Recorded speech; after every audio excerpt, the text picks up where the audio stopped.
Hello everyone. आप सभी का हमारे इस यूट्यूब चैनल पे स्वागत है।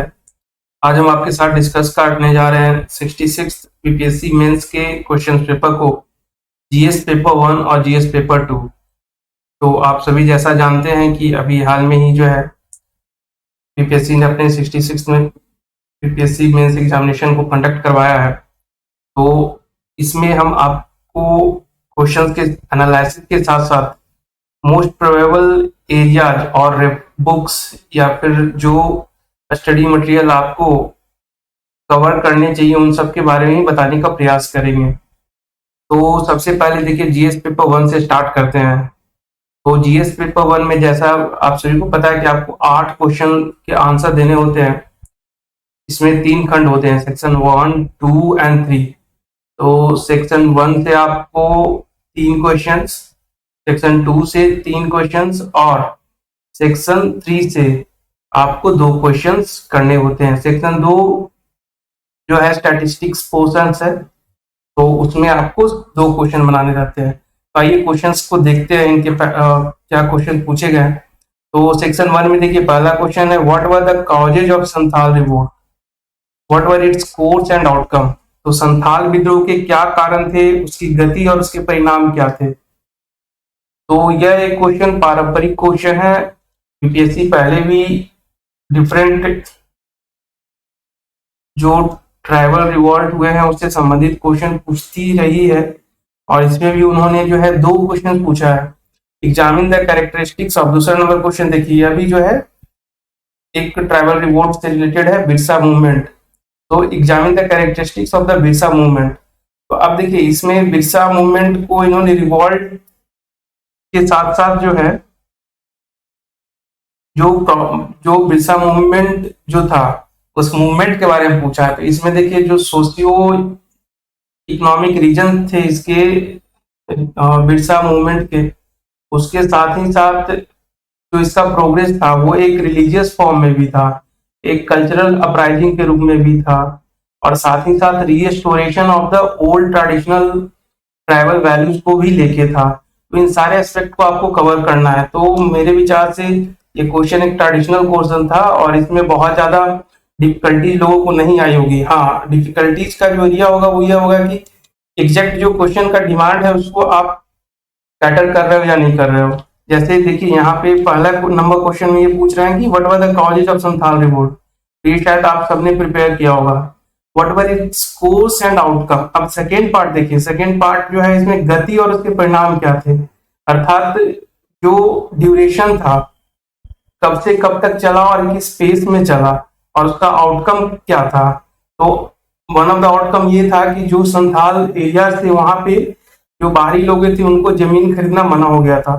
तो इस प्रकार से बहुत सारे आउटकम हैं। तो इन सब चीजों को आपको डिटेल में पढ़ना होगा। तो मेरे विचार से अगर आप चाहें तो इसके लिए जो स्पेक्ट्रम की मॉडर्न हिस्ट्री की बुक आती है उसको आप प्रेफर करें तो ये आपको कवर हो जाएगा। तो ये एक मीडियम क्वेश्चन था, बहुत टफ और बहुत आसान नहीं कहा जा सकता है। तो क्वेश्चन नंबर 1 और 2 मीडियम टाइप के थे। अब देखिए क्वेश्चन नंबर 3, और Champaran satyagraha watershed in the freedom struggle, explain. Champaran satyagraha स्वाधीनता संघर्ष का एक निर्णायक मोड़ था, स्पष्ट कीजिए। तो यहाँ पे ये क्वेश्चन पहले भी बीपीएससी पूछ चुकी है, बिल्कुल एग्जैक्ट लाइन एग्जैक्ट टर्म्स के साथ। तो ये क्वेश्चन भी हो सकता है आप सब में से बहुत सारे लोगों ने अच्छे से प्रिपेयर किया होगा। हाँ, यहाँ पे जो क्वेश्चन का डिमांड है वो आपको सिर्फ चंपारण सत्याग्रह जो है उसके डिटेलिंग के बारे में नहीं पूछ रहा, उसको लिंक करने के लिए बोल रहा है कि जो हमारा इंडियन फ्रीडम स्ट्रगल था उससे इसको कैसे आप लिंक करें, कैसे यह एक निर्णायक मोड़ था, इसको कैसे साबित कीजिएगा। तो इस पॉइंट को आपको ध्यान देना है। फिर सिमिलरली देखिए क्वेश्चन नंबर 4, तो discuss Nehru's view on communalism and secularism, अर्थात सांप्रदायिकता और धर्मनिरपेक्षता पर नेहरू के विचार की विवेचना कीजिए। तो ये क्वेश्चन भी प्रेडिक्टेबल क्वेश्चन है, पहले वही बीपीएससी ये क्वेश्चन को पूछती रही है, जिसमें नेहरू, टैगोर के view point, even Gandhi ji के व्यू पॉइंट को रखा गया है। तो ये क्वेश्चन भी मीडियम कहा जा सकता है। तो 1, 2, 3, 4 क्वेश्चन प्रेडिक्टेबल और मीडियम थे। सिमिलरली देखिए, bring out the main features of Patna कलम पेंटिंग, पटना कलम पेंटिंग की मुख्य विशेषताओं को स्पष्ट कीजिए। तो यह भी प्रीवियस ईयर का क्वेश्चन है जो पहले ही बीपीएससी पूछ चुकी है, तो यह भी अपने आप में एक प्रिडिक्टेबल क्वेश्चन था। तो आप देखें कि सेक्शन 1 में 1 2 3 4 5 जो है मीडियम क्वेश्चन थे, जिसकी डिफिकल्टी लेवल मीडियम थी।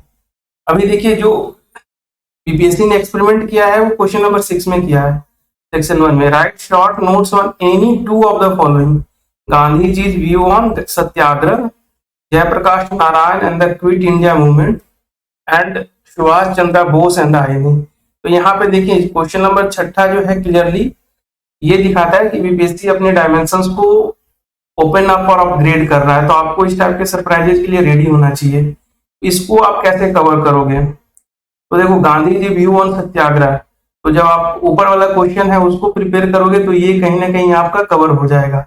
Jayaprakash Narayan and the Quit India Movement, अब देखिए अदर देन बिरसा, वीर कुंवर और गांधी जी के चंपारण सत्याग्रह के अलावा बिहार से रिलेटेड जो फेमस पर्सनालिटी रहे हैं, जैसे जयप्रकाश नारायण जी हुए, फिर लोहिया जी हुए, उसके बाद आपके इवन राजेंद्र प्रसाद है, हो सकता है आगे आने वाले टाइम में बाबू राजेंद्र प्रसाद जी के बारे में भी क्वेश्चन पूछा जा सकता है।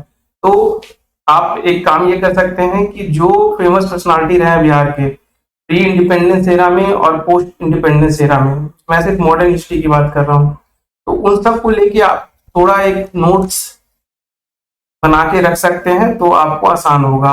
अब Subhash Chandra Bose and the INA, तो बेसिकली जनरली ये क्वेश्चन बीपीएससी में पहले इतने ब्रॉडर स्पेक्ट्रम पे जाके नहीं पूछा गया है, पर हाँ मैं वही कह रहा था कि बीपीएससी अपने डायमेंशन को अपग्रेड कर रहा है। तो अगर आप मॉडर्न हिस्ट्री जो स्पेक्ट्रम की है बुक, उसको आप अच्छे से कवर करते हो तो आप you would be easily able to answer all these questions जो ट्राइब से रिलेटेड, ट्राइब मूवमेंट से रिलेटेड क्वेश्चन है, और साथ ही साथ ये जो 6 नंबर क्वेश्चन, इसको आप आसानी से कैटर कर पाओगे। लेकिन हाँ, पटना कलम का जो क्वेश्चन है क्वेश्चन नंबर 5, सिमिलरली जो चंपारण सत्याग्रह, तो चूंकि जब आप चंपारण सत्याग्रह के बारे में लिखते हैं तो आपको काफी डिटेल में लिखना पड़ता है चंपारण सत्याग्रह के बारे में, तो ये जब आप मॉडर्न हिस्ट्री जो है उसमें आपको ये नहीं मिलेगा, जो स्पेक्ट्रम वाली बुक है। इसके लिए आपको बिहार स्पेसिफिक जो एग्जाम से रिलेटेड गाइड्स हैं या फिर बुक्स हैं उसको आप रेफर करें तो इस क्वेश्चन को आप बेटर ढंग से कैटर कर पाएंगे। तो आपको इसमें दो बुक्स को कवर करना होगा।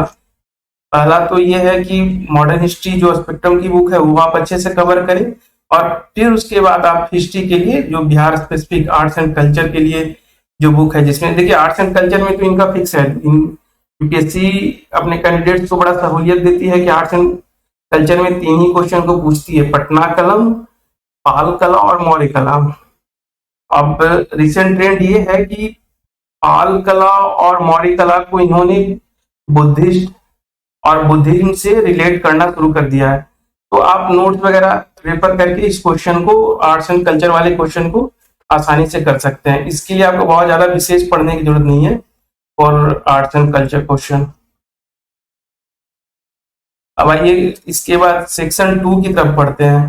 तो यूपीएससी ने अपना जो सबसे बड़ा सरप्राइजिंग कैंडिडेट्स के सामने रखा वो था सेक्शन 2 में। अब देखिए, which organization launch the world's first commercial rocket powered by biofuel Stardust 1.0, explain in detail. आप समझ लें कि ये क्वेश्चन तो मेरे ख्याल से 90% से ज्यादा बच्चों ने प्रिपेयर नहीं किया होगा। तो यहाँ पे एक सरप्राइज पैकेज था बीपीएससी की तरफ से अपने मेंस लिखने वाले 66 मेंस लिखने वाले अभ्यर्थियों, कैंडिडेट्स के लिए। अब देखिए 8वां number question, explain the 12th BRICS summit major emerging issue, partnership for global stability, shared security and innovative growth for the development. 12वें ब्रिक्स सम्मेलन के प्रमुख उभरते मुद्दों, वैश्विक स्थिरता के लिए साझेदारी, साझा सुरक्षा और विकास के लिए अभिनव वृद्धि का वर्णन कीजिए। तो बेसिकली देखिए, आपको इंटरनेशनल रिलेशन अच्छे से कवर करना है, क्योंकि ये जो क्वेश्चन है basically not the standard of BPSC, rather I would say it's the question of the standard of BPSC. तो अब आप जैसे जैसे बीपीएससी अपने आप को अपग्रेड कर रही है, आपको भी कंपटीशन में रहने के लिए अपने आप को अपग्रेड करना होगा।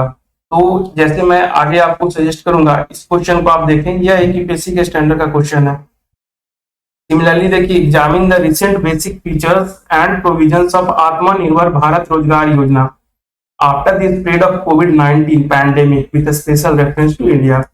भारत के विशेष संदर्भ में कोविड-19 महामारी के फैलाव के बाद आत्मनिर्भर भारत रोजगार योजना के हाल की प्रमुख विशेषताओं एवं प्रावधानों का परीक्षण कीजिए। तो ये क्वेश्चन भी आप देखें तो यूपीएससी के स्टैंडर्ड का ही क्वेश्चन है। सिमिलरली ये देखें आप, discuss between the India European broad based trade and investment agreement. Bharat यूरोपीय संघ के मध्य व्यापक आधारभूत व्यापार और निवेश समझौता की विवेचना कीजिए। तो जब आप इंटरनेशनल रिलेशन को प्रिपेयर करते हैं तो आप दो कंटेक्स्ट में करते हैं। एक तो है कि जब कंट्री स्पेसिफिक करते हैं तो इंडिया के साथ इसके नेबरहुड जैसे पाकिस्तान, चाइना, भूटान, नेपाल, बांग्लादेश, श्रीलंका और दूसरे यूएसए, जापान आदि कंट्री के साथ इसके रिलेशनशिप को आप स्टडी करते हैं। दूसरा होता है जब आप इंडिया का जो डिफरेंट ऑर्गेनाइजेशंस हैं, जैसे यूरोपियन यूनियन हो गया, ब्रिक्स हो गया, आसियान हो गया, और भी ओपेक हो गया, ओआईसी हो गया, जिस डिफरेंट ऑर्गेनाइजेशन के साथ क्या इनका रिलेशनशिप है इंडिया का, ठीक है, जो पिछले वर्षों में क्या रहा, आगे ट्रेंड क्या रहा और भारत का क्या रिक्वायरमेंट है। तो आपको क्या है कि इंटरनेशनल रिलेशन को एक ब्रॉड लेवल पे कवर करने की जरूरत है, तभी आप इन सब क्वेश्चन को कैटर कर पाएंगे। ये क्वेश्चन बहुत ही स्पेसिफिक पूछ रहे हैं कि discuss between the Indian European broad based trade and investment agreement. तो अगर आपको ट्रेड एंड इन्वेस्टमेंट एग्रीमेंट के बारे में पता नहीं है तो शायद इस क्वेश्चन को कैटर करना मुश्किल होगा। तो यह भी एक डिफिकल्ट क्वेश्चन है। तो मैं तो कहूंगा कि question number 7, 8, 9, 10 all were very difficult questions. अब देखिए, discuss about the Harit Bharat Sankalp, a mobile app to promote environment protection and sustainability in India. तो अगर आपने इस पर्टिकुलर ऐप के बारे में नहीं सुना होगा तो आप इस क्वेश्चन को, ये जो 38 नंबर का क्वेश्चन है, इसको आप कवर कैसे कर पाओगे। तो इसीलिए अपने प्रिपरेशन के लेवल को आपको अपग्रेड करना है। तो आपको अपग्रेड करके इंटरनेशनल रिलेशन और इकोनॉमिक सेक्शन में कहा ले जाना है, तो आपको ले जाना है अपने आप को यूपीएससी के स्टैंडर्ड पे।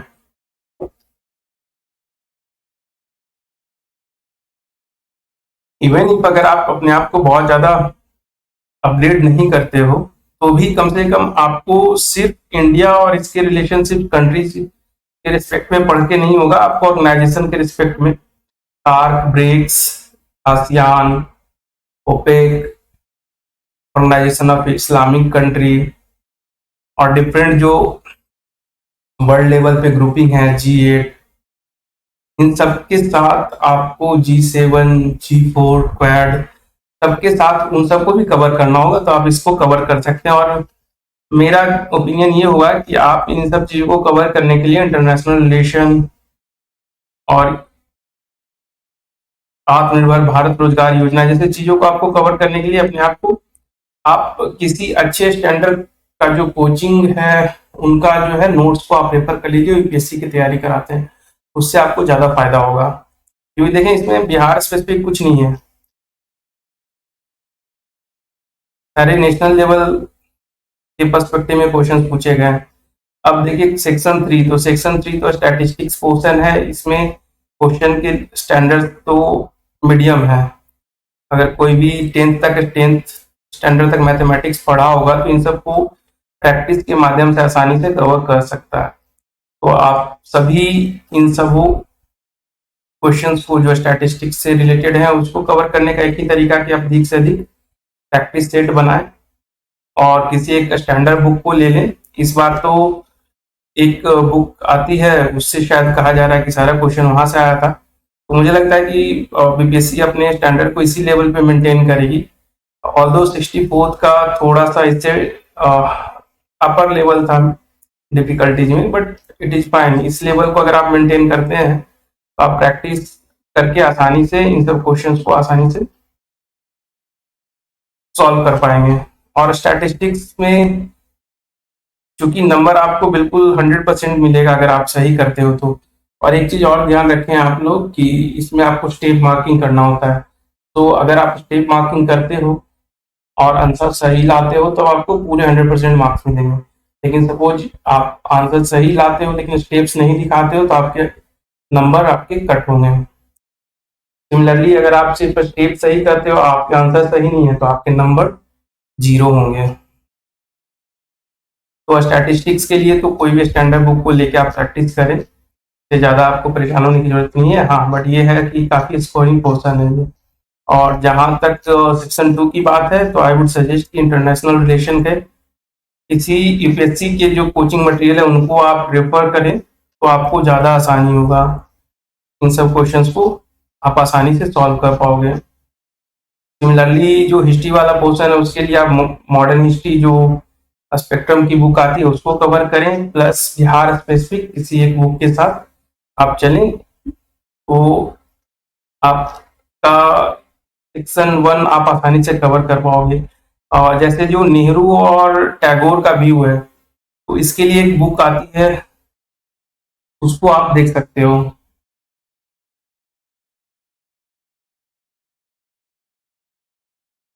तो पेपर 1 के लिए इतना है। अभी हम लोग पेपर 2 को देखते हैं कि पेपर 2 में क्या क्वेश्चन थे, डिफिकल्टीज लेवल क्या था और हमें किन स्टडी मटेरियल को रेफर करने से हमारा लेवल ऑफ प्रिपरेशन जो है अच्छा रहेगा।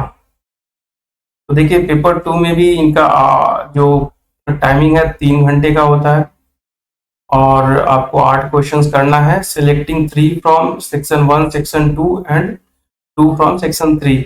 अर्थात इसमें भी खंड 1 और 2 से आपको 3-3 क्वेश्चन कंपलसरी है और सेक्शन 3 से 2 क्वेश्चन करना है। तो सिमिलर जीएस पेपर 1 में भी ऐसे ही था। तो आइए क्वेश्चन के डिफिकल्टीज लेवल को देखते हैं क्या क्वेश्चन पूछे गए थे।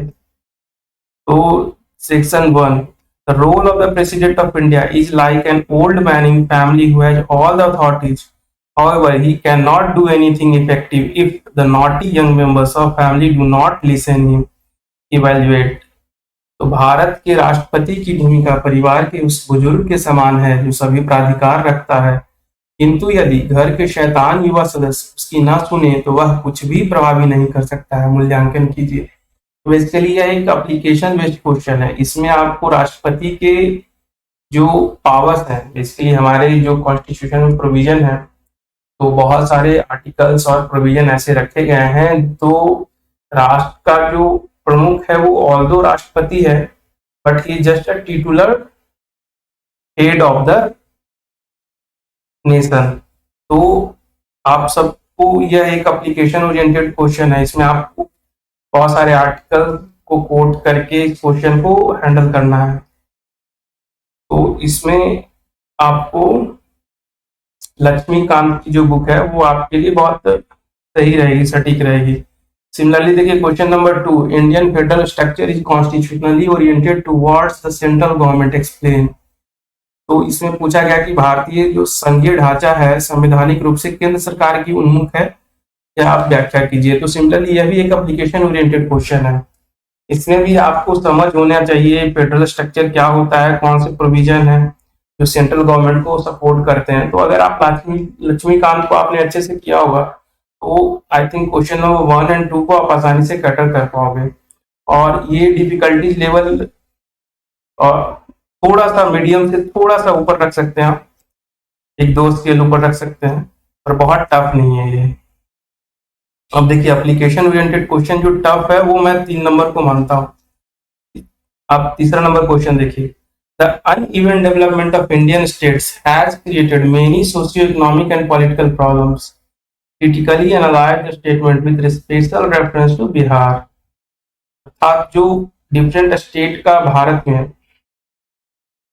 जो प्रोग्रेस का रेट रहा है, जैसे आपको पता होगा कि western state and southern state जो नदर्न स्टेट से बेटर डेवलपमेंटल स्टेज में है, ह्यूमन डेवलपमेंट इंडेक्स में बेटर परफॉर्म किया है आज़ादी के बाद से। तो इसके पीछे क्या रीजंस हैं और इसके चलते क्या क्या प्रॉब्लम अराइज हुआ है, जैसे socio economic and political problem. तो देखिए सोशियो इकोनॉमिक में आप एक नक्सलिज्म को जोड़ सकते हैं, वो भी एक बहुत बड़ा रीजन है।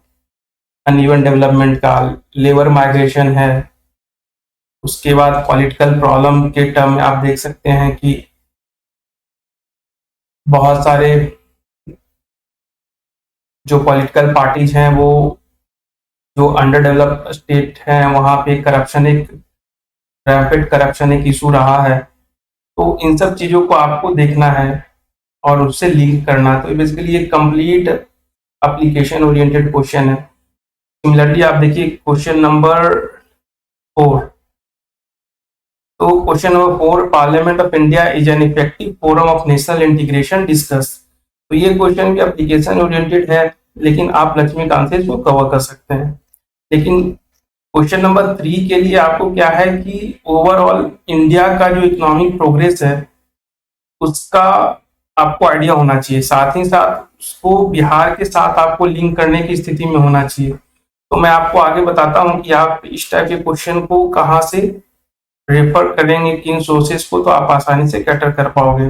हाँ, क्वेश्चन नंबर 4 के लिए नो डाउट आप लक्ष्मीकांत अगर आप कर पाते हो तो ऑटोमेटिकली आप इस क्वेश्चन को कवर कर लोगे। तो यह भी एक मीडियम टू, हाँ टफ तो मैं नहीं कहूंगा पर मीडियम से हाँ सिमिलरली नेचर के क्वेश्चन है, जो क्वेश्चन नंबर 1 एंड 2 के समान ही है। अब आइए सेक्शन 2 में आइए, देखिए खंड 2।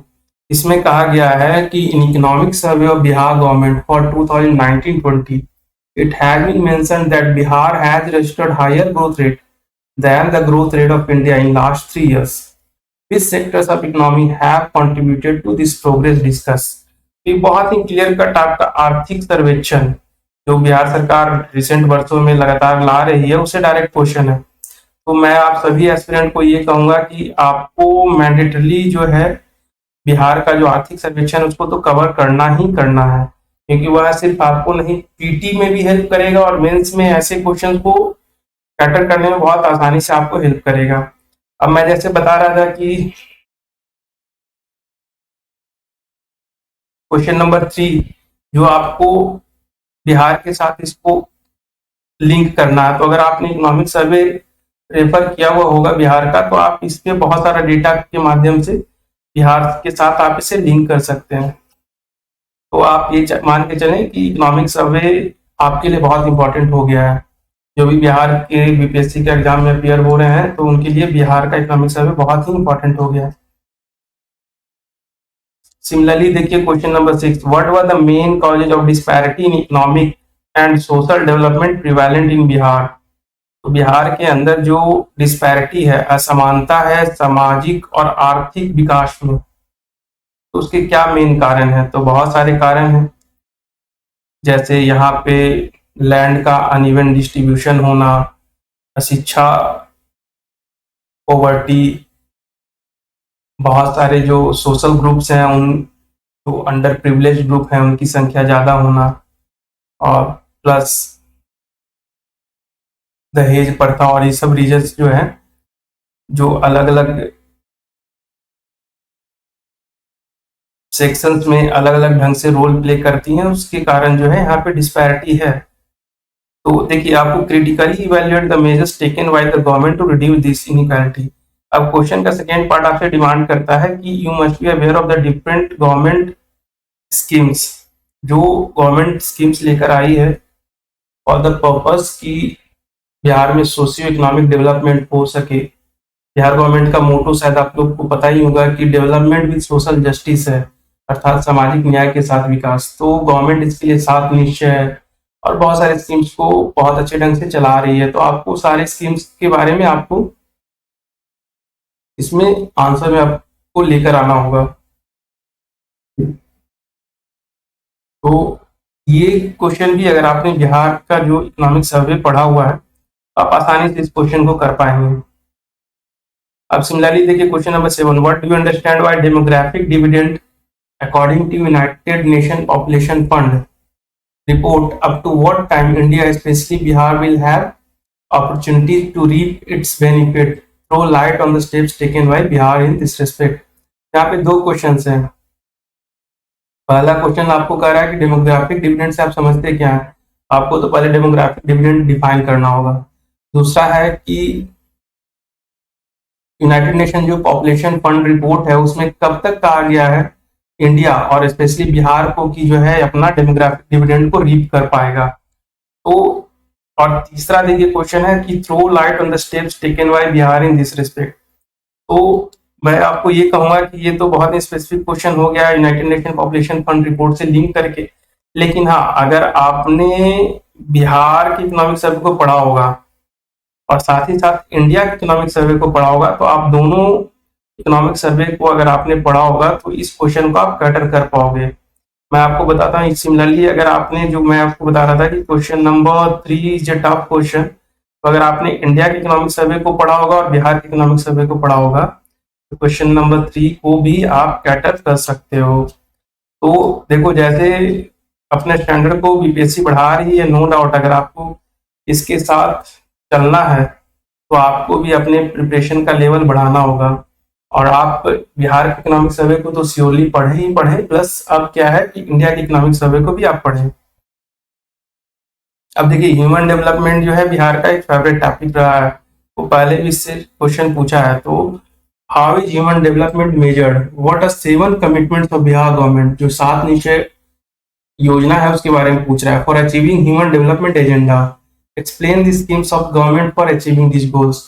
तो अगर आप तो ह्यूमन डेवलपमेंट चूंकि पहले भी बीपीएससी पूछती रही है तो आप ह्यूमन डेवलपमेंट का जो मेजरमेंट है इससे रिलेटेड तो आप चीजों को प्रिपेयर कर ही ले, और साथ ही साथ जो ह्यूमन डेवलपमेंट को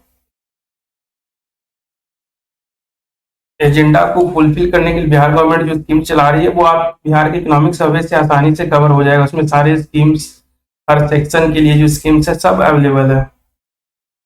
तो मेरे विचार से बिहार के इकोनॉमिक सर्वे का जो रोल है बहुत ही इंपॉर्टेंट होता जा रहा है। अब आइए क्वेश्चन नंबर 9 जो कि सेक्शन 3, तो सेक्शन 3 को देखते हैं। Question number 9, India is the second worst affected covid nation in the world. A fast vaccination process along with social distancing and mask use is the only solution to overcome the deadly virus. Describe the role played by our nation in countering COVID-19 situation, keeping in view the Making India concept propounded by the Prime Minister. अब देखिए इसमें कितने सारे factors को cover करने के लिए try कर रहा है। सबसे पहले तो India is the second worst affected covid nation in the world.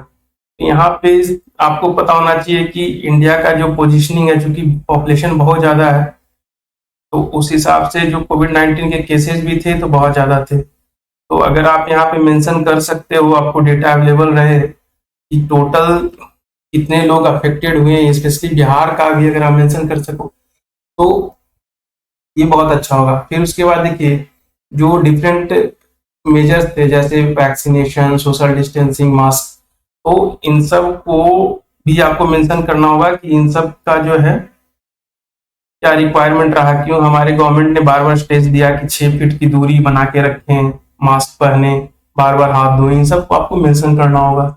साथ ही साथ जब इस दोनों एस्पेक्ट को अगर कवर करते हो तो तीसरा एस्पेक्ट आता है मेक इन इंडिया कॉन्सेप्ट।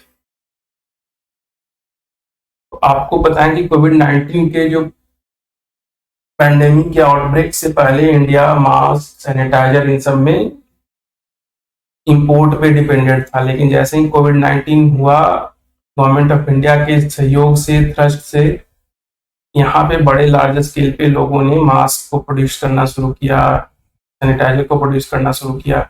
और ये तो ठीक है, मास्क और सैनिटाइजर के अलावा इवन वैक्सीनेशन के क्षेत्र में इंडिया ने बहुत ही बढ़िया काम किया। जैसे आप सबको पता होगा कि भारत बायोटेक जो है उसकी अपना वैक्सीन लेकर आया, तो उसके अलावा जो कोविशील्ड है वो भी यूके की एस्ट्राजेनिका बेसिस पे है, लेकिन प्रोडक्शन उसका इंडिया में ही हुआ है। तो वैक्सीनेशन के क्षेत्र में, वैक्सीन प्रोडक्शन के क्षेत्र में आप सोचे कि कितना बड़ा मेजर स्टेप इंडिया ने लिया। इन सब चीजों को आपको इसमें डिस्क्राइब करना है। अच्छा, इसका आप देखें कि नंबर 36 नंबर यहाँ इन्होंने दिया है। अब आगे आइए question number 10, At present, search of life on another planet has been one of the objectives of scientists of several nations around the world. Discuss the developments of India in space research toward this objective, particularly in the 21st century. तो आपसे कहा जा रहा है कि वर्तमान में विश्व के अनेक राष्ट्रों के वैज्ञानिकों का एक प्रमुख ध्येय दूसरे ग्रहों पर जीवन की खोज है। भारत के द्वारा अंतरिक्ष शोध के विकास की विवेचना कीजिए, विशेष रूप से 21वीं सदी में इस ध्येय की पूर्ति के लिए कीजिए। अर्थात जो इंडिया का स्पेस प्रोग्राम है, स्पेस रिसर्च प्रोग्राम है, उसके बारे में आपको पता होना चाहिए। तो मैं आपको बताऊं कि इसरो जो है और उससे रिलेटेड जितने भी प्रोग्राम्स हैं यूपीएससी के, वो फेवरेट एरिया रहे हैं। तो आपको इसको उस एस्पेक्ट में कवर करना है कि इसरो के डिफरेंट प्रोग्राम्स के बारे में आपको पता होना चाहिए। सिमिलरली देखिए next question, India has augured its defence system through inclusion of varieties of arsenals under Make in India program for its safety and security. Justify this statement on the basis of scientific developments in defense technology. तो यह question भी क्या है, make in India पे based है। जैसे government of India का भी जो डिफेंस प्रोडक्ट्स है उसके इंडिजिनाइजेशन पे बहुत ज्यादा ट्रस्ट है। बहुत सारे प्रोग्राम चल रहे हैं जो fighter planes, submarines, marine vessels, इन सब का इंडिजिनाइजेशन प्रोग्राम चल रहा है। तो इन सब के बारे में आपको पता होना चाहिए। इस चीज को आप कैसे कवर कर सकते हो, तो आपके पास मैं फिर से कहूंगा एक ऑप्शन ये है कि आप किसी स्टैंडर्ड यूपीएससी के कोचिंग के नोट्स को रेफर करें जो internal security, make in India और economic portion, international relation portion, science and tech portion को कवर करता हो। तो आपका जो है आसानी से इन सब क्वेश्चन को आप कैटर कर पाओगे। पॉलिटी और हिस्ट्री के लिए तो मैंने बता दिया कि आपको बहुत परेशान होने की जरूरत नहीं है। लक्ष्मीकांत अगर आपने कवर कर लिया, हिस्ट्री में जैसे मॉडर्न हिस्ट्री जो स्पेक्ट्रम की आती है उसको कवर कर लिया और एक बिहार स्पेसिफिक कवर कर लिया तो वो कवर हो जाएगा। लेकिन इस टाइप के जो क्वेश्चन है, जो डायनेमिक क्वेश्चन है, और बिहार पब्लिक सर्विस कमीशन इसमें जो अपना डायनामिज्म दिखा रहा है, तो आपको भी अपने आप को अपग्रेड करने की नितांत आवश्यकता है। आप इसमें यूपीएससी लेवल का प्रिपरेशन स्टार्ट करें और आपको सारे एस्पेक्ट को यूपीएससी के लेवल पे ले जाने की आवश्यकता भी नहीं है। लेकिन हाँ, science and tech, economy, defence, internal defence as well as international relation, इन सब के लिए आप यूपीएससी के कोचिंग इंस्टीट्यूट्स के नोट्स को रेफर करें। अब देखिए 12 नंबर क्वेश्चन क्या है कि ये पहले से ही पूछा गया क्वेश्चन है। Floods and drought in Bihar has been the major hurdles over the years which have constantly affected its growth and prosperity. Discuss the role of science and technology in this kind of disaster management with typical examples। तो यहाँ पे देखिए flood and drought की तो बात कर रहा है जो कि बिहार का एक सदा का प्रॉब्लम रहा है। तो ये पहले भी इस एरिया से क्वेश्चन को कवर किया गया। लेकिन हाँ, आपको यहाँ पे साइंस एंड टेक्नोलॉजी और इसका जो एप्लीकेशन है डिजास्टर मैनेजमेंट में, बेसिकली उस पे लिंक करने को कहा जा रहा है। तो आप देखिए एप्लीकेशन ओरिएंटेड होते जा रहे हैं क्वेश्चंस। लेकिन हाँ, ये क्वेश्चन बिल्कुल बिहार स्पेसिफिक है और बिहार से रिलेटेड जो नोट्स होंगे आपके बीपीएससी के, उसमें इस क्वेश्चन को कवर किया गया होगा। तो I am again repeating the sources जो मुझे लगता है कि आप सबको बताना चाहिए।